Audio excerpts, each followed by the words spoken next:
Well, good morning, everyone. So we're going to talk about balancing the shopper expectations at checkout. Let's talk about the in-store experience. As we all know that retail is changing rapidly, right?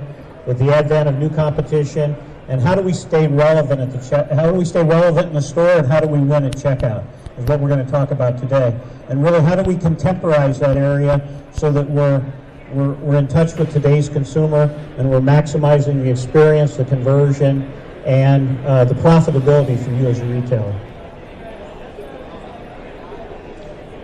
Can anybody visualize this line? You ever been in a supermarket and it looked kind of like that? So retailers today are really addressing this with a lot more self-checkout and a lot more efficiency. But one thing I'd call to your attention, if you look up here, and this might be interesting to you, is the checkout experience is actually the number 3 reason why people pick a store, behind price and location. So the whole experience up there is very important to your shoppers. So getting that right, and that's what we're going to talk about today. So when you read in the press, you read a lot about frictionless. Everybody out here reading the press about frictionless? Yeah? Okay. And that typically means we get people through the store faster, right? But look at this guy up here. He's saying, now wait a minute. That's important to me. But when I get up to the checkout, we're all shoppers, right? And we go, and then we say, wait a minute. What about me? What about me? I have need states, right? I need to hydrate. I need a snack. I need a treat. I need a meal replacement. And so it's really important to have the complete experience and be totally frictionless, is to have not only an efficient operation in how you check your customers out, but how you have the items available that they want to purchase at that time. So here's a statistic for you from Impulse Marketing. The average conversion when somebody buys in a supermarket from checkout, they spend $2.79. That's a statistical average. And so when you think about $2.79, and the average basket size in North America is slightly north of $30, that's almost a 9% increase in sales. So a lot of executives of retail stores, they're always thinking, how can I get another nickel? How can I get another dime out of each one of my customers? What I'm sharing with you, if you have the right strategy and you have the right consumer experience, you can pick up a significant amount of business. And the other thing that's neat about this is when people buy from the checkout, they don't take it home and put it in the pantry, right? They consume it right away. So the next day they can come in and buy it again. Next day they can come in and buy it. So it's a very elastic category. What really holds it back is the merchandising and a lack of availability for the consumer. Because the consumer and the shopper, when they get to the checkout, are you going to head back into the center of the store to find what you want? No, right? You want it there in arm's length, and you want that me moment for you. So it's really important to have that availability. If you look at the business, the checkout business is about a $5.5 billion category in the U.S. It's relatively flat, okay? And there's 2 primary reasons why it's flat, and that is because the decline of magazines, which is once a $2 billion category, which today is about $500 million. So we've taken a $1.5 billion out of the front end. That's a lot of business to make up in the last 10 years. And the other is just the migration to self-checkout that we're going to talk about more, and the impact of self-checkout. So the question is, are the checkouts today contemporary for today's shopper? Do we have the right items up there? Do we have the right categories and the right brands and items up there? And I will tell you the retailers that are winning today, and I'm going to show you some numbers. Nothing is proprietary, but some numbers. There are retailers that are winning by having some strategies that I'm going to talk to you more about in a moment. So three key things to remember. First, that checkout merchandising needs to be at all pay points, not just the cashiered lanes. You ever went into a store and they have nothing at self-checkout, but yet they have all this merchandise over on the cashiered lanes? And so it needs to be at all pay points. The second thing is to reallocate space of categories that are underperforming. So I just talked a moment ago about magazines, right? I'm not here today to run down magazines. The fact is they're just not selling very well anymore. Okay, so we need to repopulate that space with what the consumer wants today. And the third thing is to optimize the amount of space, because not every category needs the same amount of space. Every category has a Pareto curve, and some are a very steep parallel curve, some are relatively flat. So the question is, how much do you need of each segment? So if you think about location, and you think about allocation of space, and then how much space for each category. Look at this checkout. So I was talking about self-checkout a moment ago. What's happening right now is retailers are putting in a lot of self-checkout equipment. Anybody have any ideas why they're doing that? Okay, one of the big reasons is because they're spending a lot of labor on click and collect now. They're sending people out in the center of the store to pick grocery orders and things like that. So they're looking at ways to reduce labor, and self-checkout is a way you can do that. But what happens is, and you can see the rapid growth of self-checkout, the numbers there, but what happens is if you don't merchandise it, you have real risk to your business, both in terms of your shoppers' expectations, but also if you're a retailer, your financial performance. So look at this environment. You've probably all been into stores like this, right? And you got all the machines all kind of crammed together, okay? I can tell you in stores that do that, for every 100 people that go through self-checkout that would have went through a cashier lane, the business declines by at least 50%. So as stores move from 20% of their customers going through self-checkout to 40 to 50% of their customers, if you look at that environment there, you don't see any immediate consumption. You don't see any beverages, you don't see any candy, you don't see any snacks, okay? So it's really critical, if you're a retailer in this room, it's really critical for your financial health, but also for your shoppers' expectation to merchandise these areas. So here's some data for you, a little bit of an eye chart there from the back, but this is data from a retailer. I can't tell you who it is, but we analyzed the data, and they had nothing at self-checkout. So we looked at their self-checkout performance, and we looked at their cashier lane performance. And we said, okay, what's the difference in conversion? How many items are bought out of 100? What's the difference in conversion between self-checkout and cashier lanes? And remember, they were not merchandising anything at self-checkout. It kind of looked like that picture you saw back there a moment ago. Look at what happens to candy. You can see a 71% drop-off, and you can see gum and mints an 86% drop-off, and snacks a 61%. What that's telling you, folks, is people are not leaving the self-checkout to go buy their immediate needs state, what they need for themselves. They're just going right out the store. And remember, the checkout is, it's all about immediacy in that moment in time. Because if you lose that moment in time, you'll never get it back. It's unlike some center of the store category. Well, I got enough coffee to get me through. I'll get that on my next shopping trip, right? If you don't convert that person with that $2.79 at that moment in time, you just lost them forever. And so look at those drop-offs you can see. So in that store, we modeled out for this retailer, who is somebody that's rapidly expanding self-checkout, we modeled out for them the financial impact of their business, and it was in the millions and millions of dollars. Something they weren't even considering. They were thinking about frictionless, right? I just need to get my people through faster. Okay?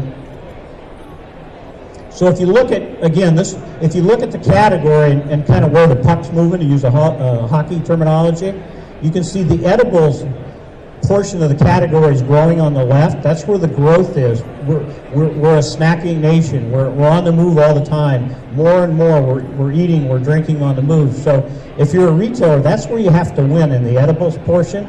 But if you look at the non-edibles portion, like magazines and things like that, that's where all the declines occurring. So think of the space allocation in a lot of front ends between edibles and non-edibles and how that's being allocated. And then on the right-hand side, you can see the historical decline of magazines. So if you're a retailer in the room and you haven't changed your front ends for the last 7 years, more than likely, you're way overspaced on magazines. Way overspaced on magazines. And you might say, okay, well, so what's the difference? Well, the big point is you're not optimizing that space, which is very precious and very valuable on the front end. So look what's happening in macro level snacking, and here's just another slide. You can see that it's growing rapidly. Not only traditional salty snacking and nuts and seeds and meat, but also products that have healthier attributes about them. Significant growth in this business. Just think about it. Look at this chart up here between shelf-stable and refrigerated type of snacks. And all the new brands you see up here, and these are items that people want to buy, okay, but they have to be available. So significant growth, and I'm going to show you some numbers here in a minute. However, if you look at this guy, there is a me moment, okay? And one of the things we like to do at checkout is we like to reward ourselves. And we like to reward ourselves with a treat, okay? And that's where really candy comes in. It's really a treat for a job well done or a day of hard work, so it's a great place to opt in. And candy and gum and mints is a key category in this. If you're a retailer and you're not winning with candy, gum, and mints, not because I'm here, it's the truth, you cannot make up the business with everything else. It statistically just doesn't work. So there's several key categories you have to win on. So what we decided to do is we decided, with the knowledge that we have and with NCA's help, we decided to do some testing. And we said, okay, we know we have to win with beverages. We know we have to win with candy, gum, and mints. Okay? We know we have to win with snacks. How can we add other things to the mix? Okay? How can we add some additional snacks and drinks and some healthier products and alternative snacks? How can we add that to the mix? And what's going to be the impact to the front end? So I'm going to show you two retailers, one in the south, one in the southeast, and one in the southwest. We tested this with two different retailers, and what we compared was test versus control stores. So a lot of these items were available in the store somewhere, but they weren't at the checkout. So we looked at the test stores versus control and said, by just bringing them to the checkout, how much more can we sell of those items? So you can see significant growth in salty and healthy and overall nutritional bars, and we put some 100-calorie products up there. The reason it says NA and 100-calorie chocolate was because we didn't have any up there before, so statistically I can't really show a bar chart on that. But overall, that retailer's business grew on these items, and I'm going to show you the net effect in a moment because that's really important. But on these items, it grew by 36%. Similarly, this is the Southeast retailer, and you can see, look at the growth on snacking by making it available. And again, these items were in the store, they just weren't at checkout. Okay? Look at the growth on snacking, nutritional bars, meat snacks. Okay, so significant growth. Probably, if those items aren't up there, probably the customer's not going to buy something else. Okay? So then we looked at refrigerated, and we put coolers in the store. And some real surprising things to me was look at the performance of milk. Water I understood, being the largest selling beverage segment, but look at the growth on juices and meat and cheese snacks and things like that you see back in deli meat. Those are on-the-go type of products you can buy. This is the other retailer again, and they're not exactly the same. The performance was different. Well, I can't explain it, but look at some of these segments. So by simply taking these categories and taking them out of dairy or produce, and taking items and putting them at checkout, you can see significant growth of this product. Okay? And so here's the money slide. The money slide is that the whole front end grew by about 5%. Now you might be saying, Cam, you just showed me 30, 40, 50% growth of these segments. How can the front end only grow by 5%? And the reason is, remember, we're back now to candy, gum and mints, beverages, and core snacking. That's the lion's share of the business, folks. If you don't win with those, you can't add these other items that I'm showing you right here. You can't replace candy and put those items up there and have your sales go up. Your sales are going to go down significantly. So you have to optimize your base business, and then on a marginal basis, add other things in to grow those segments. Make sense? So here's what we learned. In addition to that, we learned that if you want to do these things and bring these items up to the checkout, merchandising is really important. Because maybe the produce guy or the deli meat guy or somebody in dairy will forget to stock it. So that's an operational thing. And as simple as that sounds, it's really important. You got to get the assortment right, and you really got to call out these categories so the consumer sees them and differentiate them from the core categories on the front end. Notice we put everything on the end cap. And this is really important. I want to stress this to everyone here. You have to optimize candy, gum and mints, and beverages and snacks. Again, and it has to be what we did in these tests We didn't change anything about the core beverages, so carbonated soft drinks and water and snacks and candy and gum. We left it exactly where it was at. The only thing we did is we replaced magazines on the end cap, and we added these new, we'll call them new segments for today. So what can you do today? Let's take this learning and start to talk about how we can put some of these principles in action. As you leave here and you go back to your businesses, what can you do today to start to make an impact?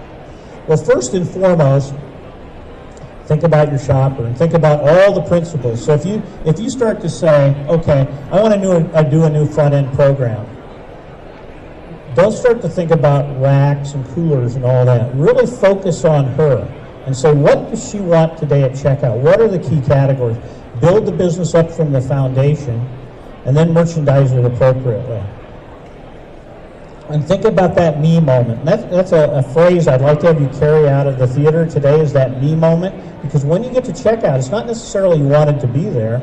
It's not necessarily you went into the store to buy a bottle of water or a candy bar. But you're there and you go, what about me? What about me? My me moment. Make it easier for them to buy. If you're a retailer, make it easy for them to buy. Don't make it a treasure hunt where they have to run all over the store to find it, because they won't do it. Think about the continuum of choice. So we talked about the core categories of beverages and candy, gum, and mints. And once you've optimized that on the continuum, then you can start to feather some of these items in. So think about, how do you balance this array of product in a very small location? I talked earlier about the need for every point of distribution, that the consumer's need state, your shopper's need state is the same, whether it's a self-checkout, a scan and go, a cashiered lane. You know, my name's Cam. I'm the same guy, right? And one day I go to self-checkout, and next day I go to a cashier lane. You probably do the same thing. It's not when I go to self-checkout, I don't have a need state for a beverage or candy. It's the same. So it's really up to the consumer up to the retailer to merchandise. So think about cashiered lanes. If you have self-checkout, if you're doing queuing, you're doing scan and go. These principles, if you want to optimize the business and have maximum customer satisfaction, these principles have to be carried through in all those transactional points.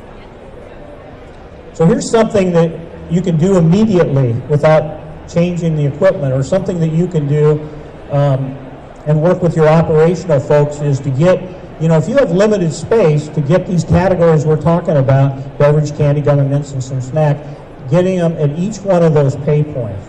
Now clearly that's not an optimal assortment, but there's not a lot of space there, right? But to maximize that customer's need state and your financial health as a retailer, it's important to do something like that. Remember the slide I had a few slides back where it showed nothing in the front end?